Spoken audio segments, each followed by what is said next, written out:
BPSC कितना भी कोशिश कर रहा है, सब कुछ करने के बाद भी 1 साल में इसका एक रिजल्ट क्लियर नहीं हो पा रहा है। जिस फॉर्म को हमने अभी मान लीजिए अभी आप भरे हैं ना, अभी आप फॉर्म भरिएगा यूपीएससी का, तो 1 साल बाद आपका ज्वाइन लेटर हाथ में होगा कि यूपीएससी हो गया, आपका क्लियर हो गया। आज फॉर्म भरिएगा, 1 साल के अंदर आपके हाथ में लेटर होगा।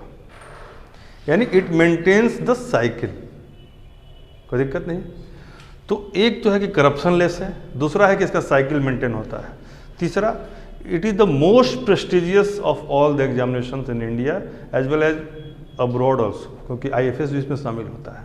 तो भारत और भारत के बाहर यदि सबसे बेस्ट कोई सर्विस है तो वह है यूनियन पब्लिक सर्विस कमीशन। और इसकी यह रिकमेंडेटरी बॉडी है, ये रिकमेंड करती है सरकार को कि चयन कर लिया कि भाई इनको आप चुन सकते हैं। इस सरकार चयन को मानती है, यह अलग बात है, नहीं भी मान सकती है, समझ गया ना। तो चयन करके यह दे देती है, ये नहीं कि यूपीएससी हो गया तो कोई गारंटी है कि नौकरी हो ही जाएगा। 99 नहीं 100% केस में हो ही जाता है, लेकिन कुछ ऐसे उदाहरण भी हैं जिनका कि होने के बाद भी सरकार बोला कि नहीं, गलत आदमी चुना गया।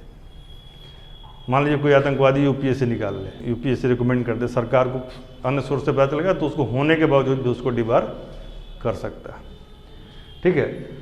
तो इसमें मुश्किल कुछ भी नहीं है, मुश्किल केवल शुरुआती दौर में है जब आप इसको समझ नहीं पाते कि हमको करना क्या है।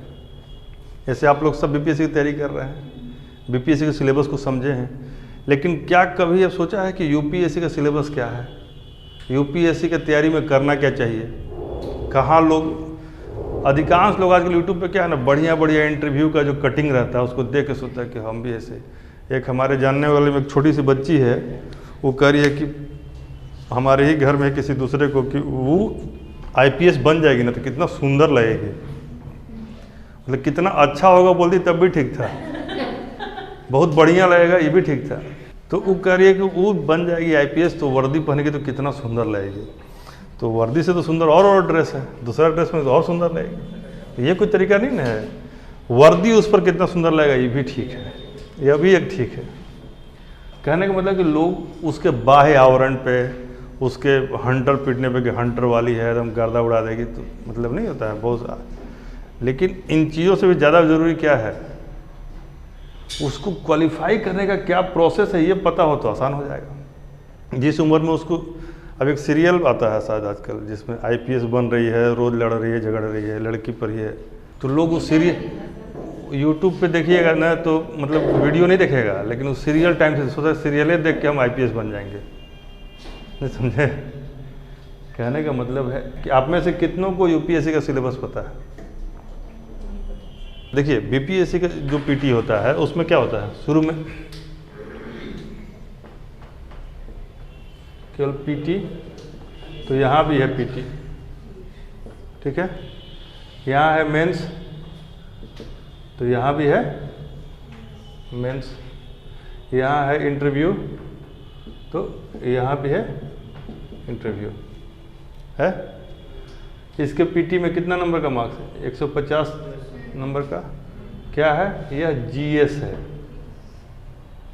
अब इसके तमाम ब्रांचेज हैं, है ना।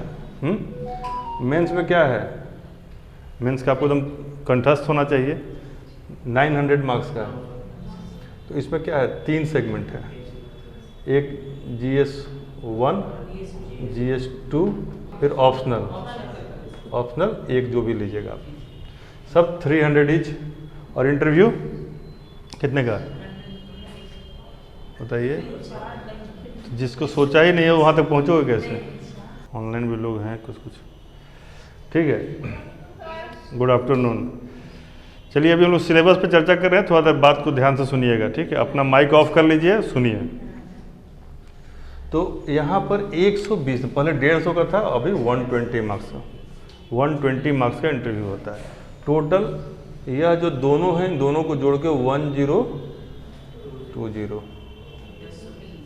1020 है। अब जितना जीरो आपको लाना लेते आइए, 1 जीरो लाइए चाहे 2 जीरो लाइए, है ना। जीरो बहुत महत्वपूर्ण चीज़ है, आगे रहे तो कोई वैल्यू नहीं, लेकिन पीछे रहे तो बहुत महत्व बढ़ जाता है। अब इसमें जो लोग इस बार जो टॉपर है ना, उसको 626 नंबर है, 627, यानी कि इस वाले 900 में उसको मात्र 536 नंबर है जो टॉप किया है। और 536 नहीं, यदि आप हमारे टेक्निक से पढ़ेंगे तो इस क्लास में कोई नहीं होगा जिसको 536 नहीं आएगा, हर आदमी को आएगा 536। बहुत आसान है, क्योंकि 300 में 180 लाना कोई बड़ी बात नहीं है, और हर में यदि 180 आता है तो 540 होता है। क्या होगा 18 या 54 540, यानी इसको अपने सब्जेक्ट मैथ में नंबर आ गया, जीएस वगैरह में तो 120-25 नंबर आया हुआ है, जो कि लड़के 190 तक ले आते हैं। ठीक है, कोई नहीं। तो आप इस पैटर्न को समझ रहे हैं तो आसान लग रहा है कि हम पीटी निकालेंगे तो ये करेंगे, फिर मैथ निकालेंगे तो ये करेंगे। यहाँ पे क्या है, इसका सब भारी भरकम है, थोड़ा बड़ा बड़ा, थोड़ा ज़्यादा एनालिटिकल, सब कुछ वही है लेकिन थोड़ा एक्स्ट्रा। अभी हम यूपीएससी के सिलेबस से बात कर रहे हैं, आप ध्यान से सुनिए और यूपीएससी भर दीजिएगा। तो इसके पीटी में क्या होता है, यह 400 मार्क्स का पीटी होता है। इसका कितने का? 400 नंबर का। और इसमें 2 सेगमेंट होता है, एक सेगमेंट है CSAT, CSAT इसको बोलते हैं, ठीक है। और प्लस क्या होता है, CSAT के अलावा इसमें GS होता है। अब इसमें GS में 100 क्वेश्चंस 200 मार्क्स, 100 क्वेश्चंस 200 मार्क्स, और इसमें 80 क्वेश्चंस और 200 मार्क्स।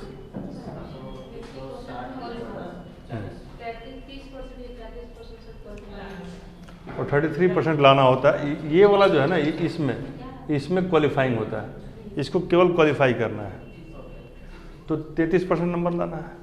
हिंदी बेल्ट के लड़के जब थोड़ा ज़्यादा था तो जब इसको पहली बार लाया था तो मिला दिया था, यानी इसको क्वालिफाइंग नेचर के नहीं मेरिट नेचर में डाल दिया था, तो काफ़ी विरोध हुआ, तो फिर ये इस नेचर में है। अभी वर्तमान में आपको इसमें केवल क्वालिफाई करना है। तो मान के चलिए कि इसमें मैथ स्टैट्स सब रहता है, थोड़ा बहुत मेंटल एबिलिटी रहता है, और इंग्लिश लैंग्वेज का एक टेस्ट रहता है। हाँ, थोड़ा टफ रहता है, थोड़ा टफ नहीं, थोड़ा अच्छे क्वालिटी का रहता है। टफ मत बोलिए, टफ वर्ड जो है नेगेटिव है, थोड़ा बेटर क्वालिटी का रहता है। ढंग से कीजिएगा तो एक से एक टफ। मान लीजिए किसी को पूछिएगा कि गर्दन में कितना हड्डी होता है, तो वो भी बहुत टफ है यदि नहीं जानते हैं, लेकिन हमारे क्लास में तो सब लोग बोल देगा। हाँ, एक ही होता है ना हाइऑइड, तब देखो तो हड्डी तोड़ के भी हड्डी याद किए हुए, ठीक है ना। ठीक है, तो ये जो पेपर है ये क्वालिफाइंग है और इतना मुश्किल नहीं है, आसानी से हो जाएगा। थोड़ा 33 किसी के 1/3, मान लीजिए ये 80 है, 200 में 66 के हिसाब से आप कर लीजिए, तो आपको वही लाना पड़ेगा। मान के चलिए कि 66। कोई दिक्कत नहीं है, 33% हमेशा किसी भी संख्या का 33% ही होगा, परसेंटेज ना है। 100 का 33 है, और 200 का 33 66, इसमें कहाँ दिमाग लगाना है। अब ये बच गया, ये मैक्सिमाइजेशन थ्योरी पे काम करता है। इसमें आपको क्वालिफाई नहीं करना है, मेरिट लाना। तो मेरिट लाने के लिए क्या है, आपको अपर क्रस्ट पे रहना है। जैसे इस बार 800 के आसपास सीट था, शायद बढ़ के 1000 के आसपास हो गया है, तो 1000 है तो मान के चलिए कि आपको ठीक ठाक 10,000 के आसपास रिजल्ट होगा। 10,000 रिजल्ट कम नहीं होता है। हम लोग जब यूपीएससी पीटी देते थे 254 सीट था, 254 सीट पूरा रिजल्ट ही आता था 4,000-3,000 के आसपास, 2,500-3,000। तब भी हम लोग कभी पीटी के लिए नहीं सोचे कि पीटी रुक जाएगा, ठीक है। तो इसमें क्या है, फिर वही यहाँ जो ये तारा सितारा बना हुआ ना, वैसा इसमें ही बनता है जी। Geography, history, polity, economics, science, current, math, सब मैथ नहीं रहता है ना, ठीक है ना, सेम चीज़। तो भारत पूछेगा, हाँ, हम लोग तो बिहार में भारत पढ़ते ही है, नहीं पढ़ते हैं। भारत ज़्यादा पढ़ते हैं, बिहार ही कम पढ़ते हैं। बिहार का जो पीसीएस का जो है ना, सारा सिलेबस ही यूपीएससी से कॉपी किया हुआ, ठीक है। मेरी आवाज़ आ रही है आपको? हाँ सर, प्रणाम सर। खूब आनंद रहिए। चलिए जम के पढ़िए। तो ये हम लोग आज बात कर रहे हैं यूपीएससी के सिलेबस पे थोड़ा सा, फिर उसके बाद हम मेन मुद्दे पर आएंगे। आप ध्यान से कैमरा ऑन रखिए और आवाज़ सुनिए, ठीक है। तो ये आपको समझ में आ गया कि ये जो यहाँ पर हम बीपीएससी में जो जीएस में पढ़ रहे थे, ज्योग्राफी, हिस्ट्री, पॉलिटी, इकोनॉमिक्स, सारा चीज़ वही है। और इसमें अंतर क्या है, जैसे यहाँ पर हम बोलिए कि जो हम बता दे रहे हैं वो पढ़ लीजिए, जो किताब बोल दे रहे हैं वो पढ़ लीजिए, उसके अलावा कुछ नहीं पढ़ना है। यहाँ थोड़ा सा आपको इन डेप्थ नॉलेज चाहिए। तो हम कभी भी बीपीएससी जब पढ़ाते हैं ना तो उसमें बिना इन डेप्थ दिए नहीं छोड़ते हैं, क्योंकि मेरा मानना है कि जब तक डेप्थ नहीं होगा ना आप 80 नंबर तक पहुँच सकते हैं। सतही पढ़ाई करके भी 80 नंबर, 80 मुश्किल है वैसे, 80 के ऊपर जाने के लिए इन डेप्थ चाहिए। तो हम जैसे आपको हिस्ट्री पढ़ा है उसमें कहीं ऐसा लगा कि आपको इन डेप्थ स्टडी नहीं है। जब पॉलिटी पढ़ा है तो आपको कहीं भी ऐसा लगा कि उसमें आपको बेस से नहीं पढ़ाया जा रहा है। जो बायो पढ़ा है या जो फिजिक्स पढ़ा है वो भी आपको उसी लेवल पे कहीं से। तो बेसिकली आपको करना क्या है कि इस पढ़ाई को थोड़ा सा यहाँ पर और इन डेप्थ ले जाना है। उसके लिए क्या है, एनसीईआरटी। जैसे अब इसके लिए हम अलग से आपको बताएंगे, इसका वीडियो हम ऑलरेडी बनाने वाले हैं थोड़ा सा ढंग से, तो ये डाल देंगे। लेकिन अभी आप लोग केवल इस वाले पार्ट में जाइए, इस पार्ट को हम थोड़ा सा हल्का बता दे रहे हैं। जैसे इसमें जीएस का जो यहाँ पर 2 है ना, यहाँ पर 4 सेगमेंट होता है, ठीक है। ऑप्शनल 2 सेगमेंट होता है और एस से 1 अलग सेगमेंट हो। कितना हो गया, 4, सब 250 नंबर का होगा तो कितना हो जाएगा, 1000 का इसमें जीएस हो जाएगा। 2 ऑप्शनल होगा, 500 का ये हो जाएगा। और एस से 250 का एस से हो जाएगा, जिसमें 2 एस से लिखना होता है, 125 ईच सेक्शन उसमें बटा होता है। तो यह आईएएस बना देगा आपको। ये कितना, ये मार्क्स कितना हो जाएगा, 1750। इसमें जो इंटरव्यू होगा या 275 मार्क्स का होता है। यह दोनों को जोड़ दीजिएगा तो कितना हो जाएगा, 1900 और उधर यानी कि 2025, यही हो जाएगा ना, ज़्यादा हो जाएगा 2025।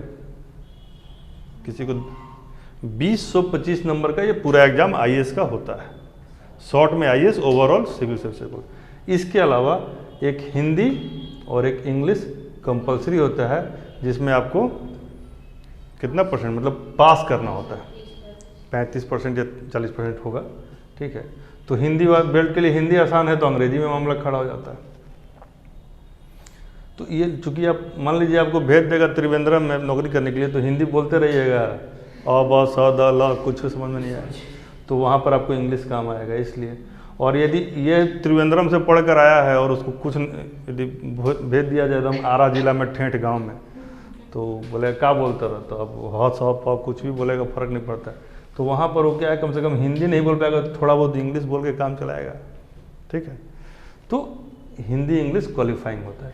इन दोनों का मार्क्स शायद 200 नंबर या 300 नंबर का इनका भी होता है, तो देख लीजिए। तो वो मार्क्स से इशू नहीं है, यानी बेसिकली आपको 2025 नंबर का यहाँ पर तैयारी करना है।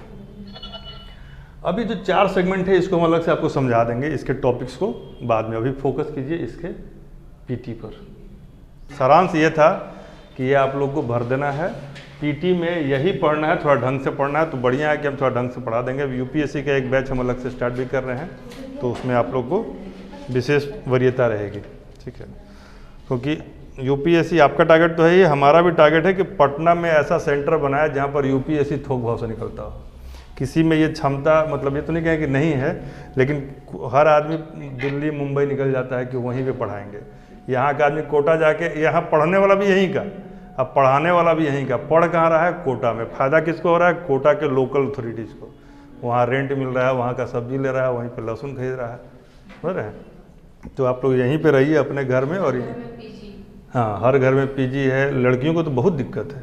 अच्छा, एक गार्जियन से जल्दी रिजल्ट दो, जल्दी रिजल्ट दो, नहीं रिजल्ट दिया, कूद गया छत पर से, फाइनल रिजल्ट के पहले ही फाइनल रिजल्ट दे दिया। मान लीजिए कोई टैलेंटेड हो सकता है, उसका नहीं भी हो सकता है। मान लीजिए हर साल आदमी 100 आईएएस बना देगा।